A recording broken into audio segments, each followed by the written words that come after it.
A 2-year-old boy remains in hospital 6 days after he was attacked by a dog in Treadlight, Clarendon. The boy's mother said although the owner of the dog is cooperating, almost a week later, she is even more traumatized by the incident. Kalisha Williams has that report.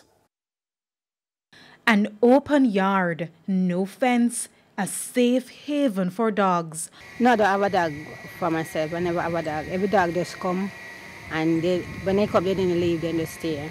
On Tuesday, February 22, one of the animals attacked a child, 2-year-old Christoph Bryson. Ivora Powell Bryson is his mother. He was at home and the dog came because they were saying it's mating season. So the dog attacked him. My daughter was inside, as she said, and when they heard the dog back, she said she never take it for anything. Just that when they heard the baby scream out, she ran out. When she ran out, and she saw the baby in blood. The child was taken to the Mapen Hospital for treatment, but was immediately transferred to the Bustamante Hospital for Children.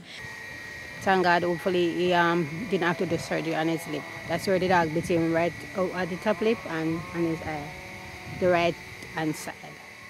It's been 6 days and the child is still in hospital. Mrs. Bryson says due to the injury on his mouth, Christoph was unable to eat. And while he's now recovering well, she told us she's even more shaken up by the incident. It was terrifying because when I got the call, I was at work. I literally turned idiot because next month will be 3 years since I lost one of my daughters to dengue, and I'm still going through that process. I don't recover, and I don't think I will ever recover. And sometimes to get a call like that saying your child is sick or something happened to your child, it just brings a dramatic stress on me overall. As for the owner of the dog, we were told he has been cooperating, and while the dog in question has not returned here since the incident, others continue to roam the yard.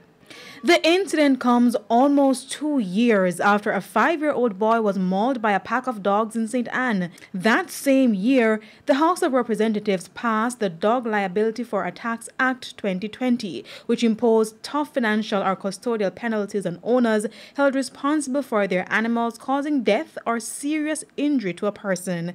Now it's left to be seen which course of action will be taken in this case.